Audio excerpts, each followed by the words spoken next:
ಆತ್ಮೀಯ ಬಂಧುಗಳೇ, ಶ್ರೀಮದ್ ಭಾಗವತಂ ಸ್ಕಂದ 2 ಅಧ್ಯಾಯ 9 ಭಗವದ್ವಚನ ಆಧರಿಸಿದ ಉತ್ತರಗಳು. ಇದರಿಂದ ಇವತ್ತು 17ನೇ ಶ್ಲೋಕವನ್ನು ನೋಡೋಣ. ಶ್ಲೋಕ 17. ಅಧ್ಯರ್ಹಣೀಯಾಸನಮಾಸ್ಥಿತಂ ಪರಂ ವೃತಂ ಚತುಷೋಡಶ ಪಂಚಶಕ್ತಿಭಿಃ ಯುಕ್ತಂ ಭಗೈಸ್ಪೈರಿತರತ್ರ ಛಾಧ್ರುವೈಃ ಸ್ವ ಏವ ಧಾಮನ್ ರಮಮಾಣಮೀಶ್ವರಂ. ಅನುವಾದ: ಭಗವಂತನು ಸಿಂಹಾಸನರೂಢನಾಗಿದ್ದನು. 4, 16, 5 ಮೊದಲಾದ ವಿವಿಧ ಶಕ್ತಿಗಳು, 6 ಬಗೆಯ ಸಹಜ ಐಶ್ವರ್ಯಗಳು, ತಾತ್ಕಾಲಿಕ ಗುಣ ಲಕ್ಷಣಗಳ ಅನುಷಂಗಿಕ ಶಕ್ತಿಗಳಿಂದೊಡಗೂಡಿ ಅವನನ್ನು ಸುತ್ತುವರಿದಿದ್ದವು. ಆದರೆ ವಸ್ತುತಃ ಅವನು ಪರಮಪ್ರಭು, ಸ್ವಧಾಮವನ್ನು ಸವಿಯುತ್ತಿರುವ ಪರಮ ಪ್ರಭು ಭಗವಂತ. ಇದು ಶ್ಲೋಕ ಮತ್ತು ಅದರ ಅನುವಾದ. ಈಗ ಭಾವಾರ್ಥದ ಮೂಲಕ ನಾವು ಇದರ ಅರ್ಥವನ್ನು ತಿಳ್ಕೊಳ್ಳೋದಕ್ಕೆ ಪ್ರಯತ್ನ ಮಾಡೋಣ. ಹೋದ ಭಾಗದಲ್ಲಿ ನಾವೇನು ತಿಳ್ಕೊಂಡಿದ್ವಿ? ಭಗವಂತ ಯಾವ ರೀತಿ ಕಾಣಿಸ್ತಾನೆ, ಭಗವಂತನಿಗೆ ಸೇವೆ ಮಾಡ್ತಾ ಇರ್ತಾಳೆ ಲಕ್ಷ್ಮಿ. ಆಮೇಲೆ ಅವನ ಸೇವಕರು, ಅಂದರೆ ಭಗವಂತನ ಪ್ರೀತಿಯ ಸೇವಕರು ಇರ್ತಾರಲ್ಲ, ಅವರೆಲ್ಲರೂ ಕೂಡ ಅವನನ್ನು ಮತ್ತೆ ಮತ್ತೆ ನೋಡ್ತಾ ಇರ್ತಾರೆ. ಅವನ ಒಂದು ಸೇವೆಯಲ್ಲೇ ಅವರು ಆಕರ್ಷಿತರಾಗಿರ್ತಾರೆ. ಅಷ್ಟೊಂದು ಮರುಳು ಮಾಡುವಂತಹ ಒಂದು ಮುಖ ಇರುವಂಥದ್ದು. ಆಮೇಲೆ ಅವನು ಚತುರ್ಭುಜಧಾರಿಯಾಗಿದ್ದಾನೆ, ಅವನು ಕಿರೀಟ ಇಟ್ಕೊಂಡಿರ್ತಾನೆ, ಕರ್ಣಕುಂಡಲ ಇಟ್ಕೊಂಡಿರ್ತಾನೆ. ಇದೆಲ್ಲ ನಾವು ತಿಳ್ಕೊಂಡ್ವಿ ಅಲ್ವಾ? ಈಗ ಮುಂದುವರೆದು ಹೇಳ್ತಾ ಇದ್ದಾರೆ, ಭಗವಂತ ಸಿಂಹಾಸನರೂಢನಾಗಿದ್ದ, ಅಂದರೆ ಬ್ರಹ್ಮ ನೋಡಿದಂತಹ ಭಗವಂತ ಹೇಗಿದ್ದ ಅಂತೆಲ್ಲ ವರ್ಣನೆ ಮಾಡ್ತಾ ಇದ್ದಾರೆ. ಅವನು ಸಿಂಹಾಸನರೂಢನಾಗಿದ್ದ.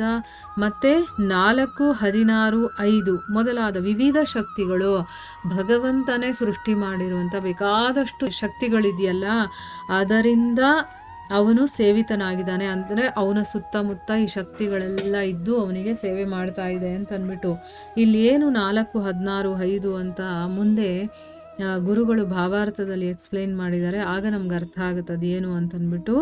6 ಬಗೆಯ ಸಹಜ ಐಶ್ವರ್ಯಗಳು, ಷಡೈಶ್ವರ್ಯಗಳು ಅಂತ ಹೇಳ್ತೀವಲ್ವ, ಅದು.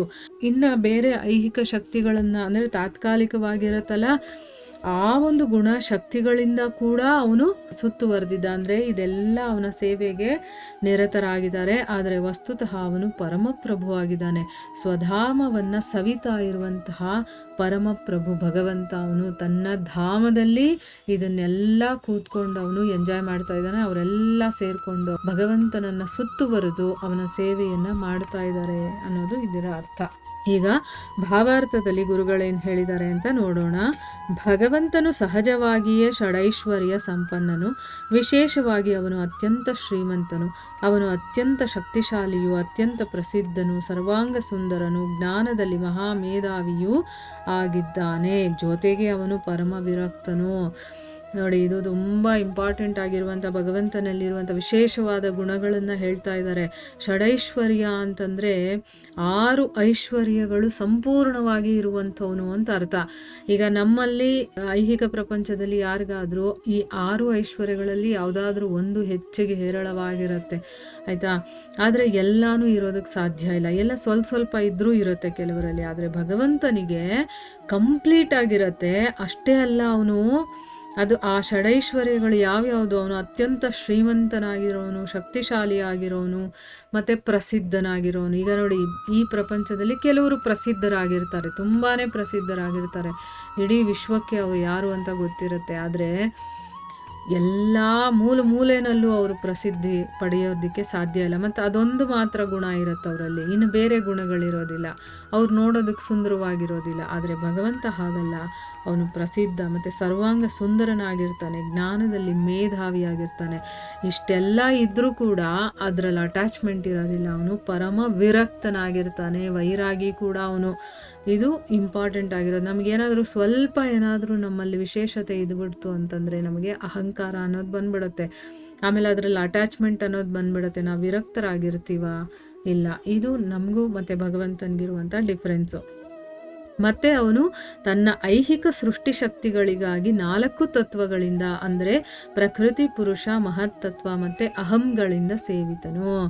ಆಮೇಲೆ ಈಗ ಐಹಿಕ ಸೃಷ್ಟಿಯನ್ನು ಮಾಡಬೇಕಲ್ವ, ಆ ಐಹಿಕ ಸೃಷ್ಟಿಯ ಶಕ್ತಿಗೋಸ್ಕರ ಅವನು ಏನನ್ನು ಉಪಯೋಗಿಸ್ಕೊಳ್ತಾನೆ? ಪ್ರಕೃತಿ, ಪುರುಷ, ಮಹತ್ತತ್ವ ಮತ್ತು ಅಹಂ ಇದರಿಂದ ಸೇವಿತನಾಗಿದ್ದಾನೆ. ಇವೆಲ್ಲ ಅವನ ಸೇವೆ ಮಾಡ್ತಾ ಇದೆ. ಇನ್ನು 16 ಶಕ್ತಿಗಳಿಂದಲೂ ಕೂಡ ಅವನು ಸೇವಿತನು ಅಂತ ಹೇಳಿದಾರಲ್ಲ, ಆ 16 ಶಕ್ತಿಗಳು ಯಾವುದು ಅಂತಂದರೆ ಪಂಚಮಹಾಭೂತಗಳು 5 ಇದೆ ಅಲ್ವಾ, ಅದು ನಮಗೆ ಗೊತ್ತು, ಪೃಥ್ವಿ, ಜಲ, ವಾಯು, ಅಗ್ನಿ, ಆಕಾಶ ಅಂತಂದ್ಬಿಟ್ಟು. ಇನ್ನು ಪಂಚ ಜ್ಞಾನೇಂದ್ರಿಯಗಳು ಯಾವ್ದ್ಯಾವುದು? ಕಣ್ಣು, ಕಿವಿ, ಮೂಗು, ನಾಲಿಗೆ ಮತ್ತು ಚರ್ಮ. ಈಗ 5 + 5 ಎಷ್ಟಾಯಿತು? 10 ಆಯಿತು. ಇನ್ನು 5 ಕರ್ಮೇಂದ್ರಿಯಗಳು ಅಂತಂದರೆ ಕೈ, ಕಾಲು, ಉಚ್ಚಾರದ ಧ್ವನಿ ಮತ್ತು ಗುದ ಮತ್ತು ಜನನೇಂದ್ರಿಯ. ಇದು 5 ಕರ್ಮೇಂದ್ರಿಯಗಳು. ಒಟ್ಟು 15 ಆಯಿತು. ಮತ್ತು ಮನಸ್ಸು, ಇದು ಸೇರಿ 16 ಶಕ್ತಿಗಳಿಂದ ಕೂಡ ಅವನು ಸೇವಿತನಾಗಿದ್ದಾನೆ. ಇನ್ನು ಪಂಚ ಎಂಬುದು 5 ಇಂದ್ರಿಯ ವಿಷಯಗಳನ್ನು ಅಂತಂದರೆ, ಈಗ ಇನ್ನೂ ಒಂದು ಕೊಟ್ಟಿದ್ದಾರೆ ನೋಡಿ ಇಲ್ಲಿ, 4, 16 ಮತ್ತು 5 ಅಂತ ಹೇಳಿದ್ದಾರೆ.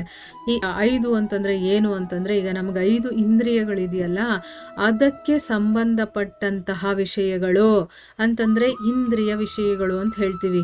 ಅಂದರೆ ಅರ್ಥ ಏನು? ಈಗ ಕಣ್ಣು ಇಂದ್ರಿಯ ಆದರೆ ಅದನ್ನು ನೋಡುತ್ತಲ್ಲ, ಅದು ಇಂದ್ರಿಯ ವಿಷಯ ಆಯಿತು, ಅದಕ್ಕೆ ರೂಪ ಅಂತ ಹೇಳ್ತೀವಿ.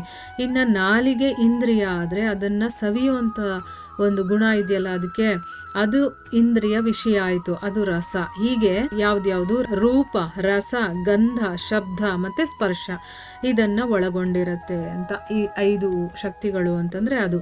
ಈ ಎಲ್ಲ 25 ವಸ್ತುಗಳೂ ಕೂಡ ಐಹಿಕ ಶಕ್ತಿಯಲ್ಲಿ ಭಗವಂತನ ಸೇವೆಗೈಯುವವು ಮತ್ತು ಇವೆಲ್ಲವೂ ಭಗವಂತನ ಸೇವೆಗಾಗಿ ಸ್ವಯಂ ಅಲ್ಲಿ ಉಪಸ್ಥಿತವಾಗಿವೆ.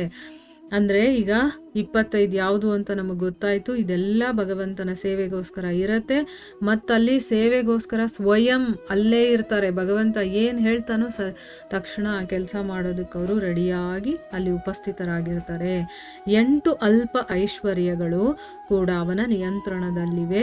ಆದರೆ ಅವನು ಸ್ವಾಭಾವಿಕವಾಗಿಯೇ ಯಾವುದೇ ಪ್ರಯತ್ನ ಮಾಡದೆ ಅಂತಹ ಎಲ್ಲ ಶಕ್ತಿಗಳಿಂದ ಪರಿಪೂರ್ಣನು. ಆದ್ದರಿಂದಲೇ ಅವನು ಪರಮ ಪ್ರಭುವಾಗಿದ್ದಾನೆ. ಈಗ ಅಷ್ಟಸಿದ್ಧಿಗಳು ಅಂತ ನಾವು ಹೇಳ್ತೀವಲ್ವ, 8 ಅಲ್ಪ ಐಶ್ವರ್ಯಗಳು ಅಂತ ಅಂದರೆ ಏನು? ತಾತ್ಕಾಲಿಕ ಒಡೆತನಕ್ಕೋಸ್ಕರ, ನನಗೆ ಇದೆಲ್ಲ ಗೊತ್ತು, ನಾನಿದಕ್ಕೆ ಒಡೆಯ ಅಂತ ತಿಳ್ಕೊಳ್ಳೋದಕ್ಕೋಸ್ಕರ, ಅದನ್ನು ಅನುಭವಿಸೋದಕ್ಕೋಸ್ಕರ ಯೋಗಿಗಳು ಪಡೆದಂತಹ ಅಷ್ಟಸಿದ್ಧಿಗಳ ಬಗ್ಗೆ ಇಲ್ಲಿ ಹೇಳ್ತಾ ಇರೋದು. ಅದು ಕೂಡ ಭಗವಂತನ ಸೇವೆಗೋಸ್ಕರ ಸದಾ ಸಿದ್ಧರಾಗಿರ್ತಾರೆ. ಅಂದರೆ ಭಗವಂತನಿಗೆ ಯಾವುದೇ ಯೋಗ ಸಾಧನೆ ಅದು ಇದು ಏನು ಮಾಡದೆ ಅವನಿಗೆ ಹಾಗೇ ಬಂದಿರೋದು, ಅವನ ಹತ್ರ ಇರೋದು ಯಾವಾಗಲೂ ಆ ಶಕ್ತಿಗಳಿಂದ ಅವನು ಪರಿಪೂರ್ಣನಾಗಿರ್ತಾನೆ. ಅದಕ್ಕೋಸ್ಕರನೇ ಅವನನ್ನು ಪರಮ ಪ್ರಭು ಅಂತ ಕರೆಯೋದು. ಯಾಕೆ ಅಂತಂದರೆ ಈ ಅಷ್ಟಸಿದ್ಧಿಗಳನ್ನು ನಾವು ಪಡಿಬೇಕು ಅಂತಂದರೆ ಬೇಕಾದಷ್ಟು ತಪ ಮಾಡಬೇಕು, ಯೋಗ ಸಾಧನೆಗಳನ್ನು ಮಾಡಬೇಕು. ಆಗ ಮಾತ್ರ ನಮಗೆ ಆ ಅಷ್ಟಸಿದ್ಧಿಗಳು ನಮಗೆ ಸಿಗೋದು. ಆದರೆ ಭಗವಂತನಿಗೆ ಸ್ವಯಂ ಅವು ಯಾವುದೇ ಪ್ರಯತ್ನ ಮಾಡದೆ ಅವನ ಹತ್ರ ಆ ಶಕ್ತಿಗಳೆಲ್ಲ ಪರಿಪೂರ್ಣವಾಗಿದೆ. ಅದಕ್ಕೆ ಅವನನ್ನು ಪರಮ ಪ್ರಭು ಅಂತ ಕರೆಯೋದು. ಜೀವಿಯು ಕಠಿಣ ತಪಸ್ಸು ಮತ್ತು ಅಂಗ ಸಾಧನೆಗಳಿಂದ ತಾತ್ಕಾಲಿಕವಾಗಿ ಅದ್ಭುತ ಶಕ್ತಿಯನ್ನು ಸಾಧಿಸಬಹುದು. ಅಂದ ಮಾತ್ರಕ್ಕೆ ಅದು ಅವನನ್ನು ಪರಮಪ್ರಭು ಭಗವಂತನನ್ನಾಗಿ ಮಾಡುವುದಿಲ್ಲ. ಪರಮಪ್ರಭು ಭಗವಂತನು ತನ್ನ ಸ್ವಂತ ಶಕ್ತಿಯಿಂದಲೇ ಯಾವುದೇ ಯೋಗಿಗಿಂತ ಅಪರಿಮಿತ ಶಕ್ತಿಶಾಲಿ, ಯಾವುದೇ ಜ್ಞಾನಿಗಿಂತ ಅಪರಿಮಿತ ಜ್ಞಾನವುಳ್ಳವನು, ಯಾವುದೇ ಸಿರಿವಂತನಿಗಿಂತ ಅಪರಿಮಿತ ಶ್ರೀಮಂತನು, ಯಾವುದೇ ಸುಂದರ ಜೀವಿಗಿಂತ ಅಪರಿಮಿತ ರೂಪವಂತನು, ಯಾವುದೇ ದಾನಿಗಿಂತ ಅಪರಿಮಿತ ದಾನಶೀಲನು.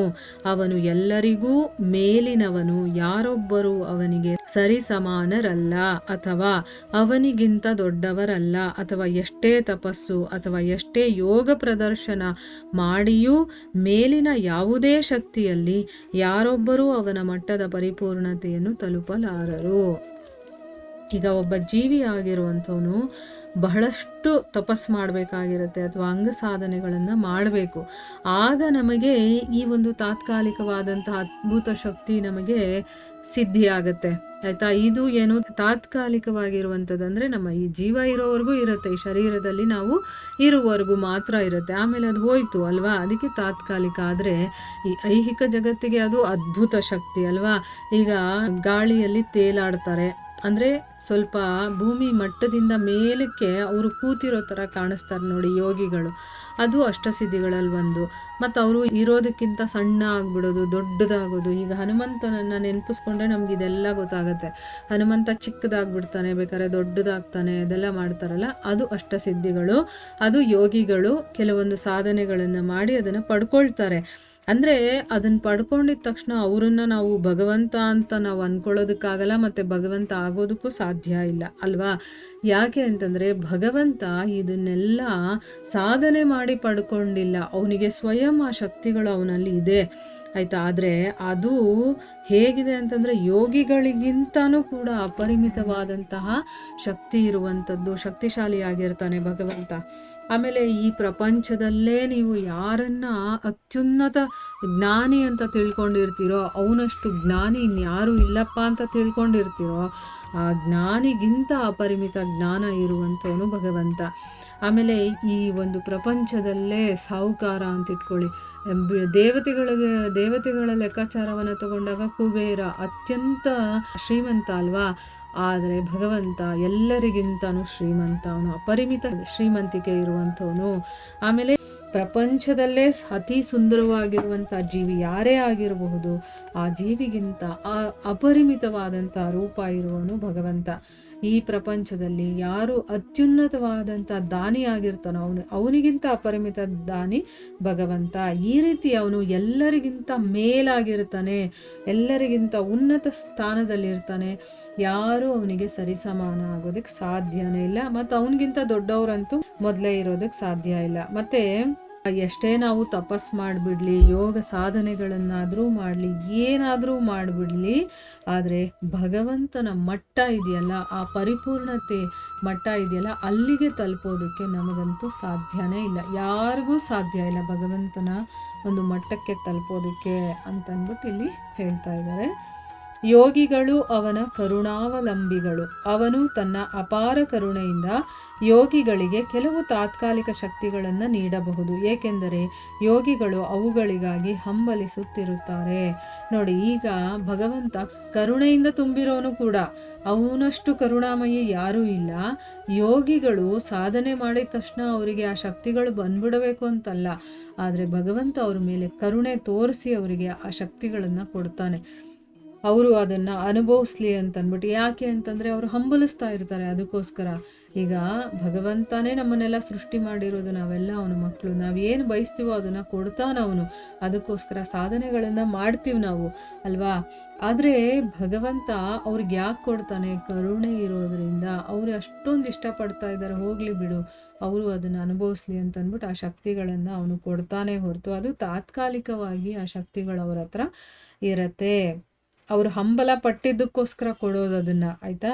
ಆದರೆ ಭಗವಂತನ ದಿವ್ಯ ಸೇವೆಯೊಂದನ್ನು ಉಳಿದು ಭಗವಂತನಿಂದ ಬೇರೆ ಏನನ್ನೂ ಬಯಸದ ಶುದ್ಧ ಭಕ್ತರಿಂದ ಭಗವಂತ ಎಷ್ಟು ಸಂತುಷ್ಟನಾಗಿರುತ್ತಾನೆಂದರೆ ಅವರ ಪರಿಶುದ್ಧ ಸೇವೆಗೆ ಪ್ರತಿಯಾಗಿ ತನ್ನನ್ನೇ ಅವರಿಗೆ ಕೊಟ್ಟು ಬಿಡುತ್ತಾನೆ.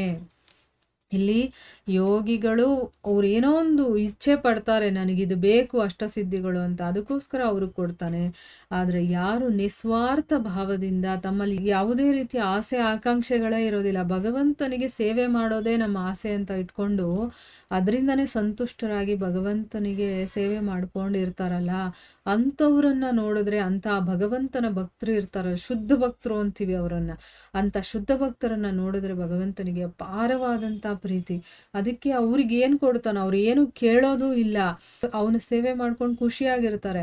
ಆದರೂ ಕೂಡ ಭಗವಂತ ಸ್ವಯಂ ಅವರಿಗೆ ತನ್ನನ್ನೇ ತಾನು ಕೊಟ್ಕೊಂಡ್ಬಿಡ್ತಾನೆ, ತನ್ನನ್ನೇ ಸಮರ್ಪಣೆ ಮಾಡ್ಕೊಳ್ತಾನೆ. ನೀನು ನನಗೆ ಇಷ್ಟೆಲ್ಲ ಮಾಡ್ತೀಯ, ಇಷ್ಟೊಂದು ಪ್ರೀತಿಯಿಂದ ನನ್ನ ಸೇವೆ ಮಾಡ್ತೀಯಲ್ಲ, ನೀನು ಅದ್ರ ಬದಲಾಗಿ ಏನೂ ಎಕ್ಸ್ಪೆಕ್ಟ್ ಮಾಡಲ್ವಲ್ಲ ಅಂತಂದ್ಬಿಟ್ಟು ಭಗವಂತ ತನ್ನನ್ನು ತಾನೇ ಅವರಿಗೆ ಕೊಟ್ಕೊಂಡ್ಬಿಡ್ತಾನೆ ಅಂತಂದ್ಬಿಟ್ಟು ಇಲ್ಲಿ ಹೇಳ್ತಾ ಇದ್ದಾರೆ. ಇದು ಭಕ್ತಿಯ ಮಹಿಮೆ, ಇದು ಬೇರೆ ಯಾವುದರಲ್ಲೂ ನಮಗೆ ಸಿಗೋದಿಲ್ಲ. ಭಕ್ತಿಯಲ್ಲಿ ಮಾತ್ರನೇ ಭಗವಂತ ಭಕ್ತನಿಗೇ ಅವನು ತನ್ನನ್ನು ಸಮರ್ಪಣೆ ಮಾಡ್ಕೊಳ್ತಾನೆ ಅನ್ನೋದು ಈ ಒಂದು ಶ್ಲೋಕದಿಂದ ನಾವು ತಿಳ್ಕೊಬೋದು. ಹರೇ ಕೃಷ್ಣ.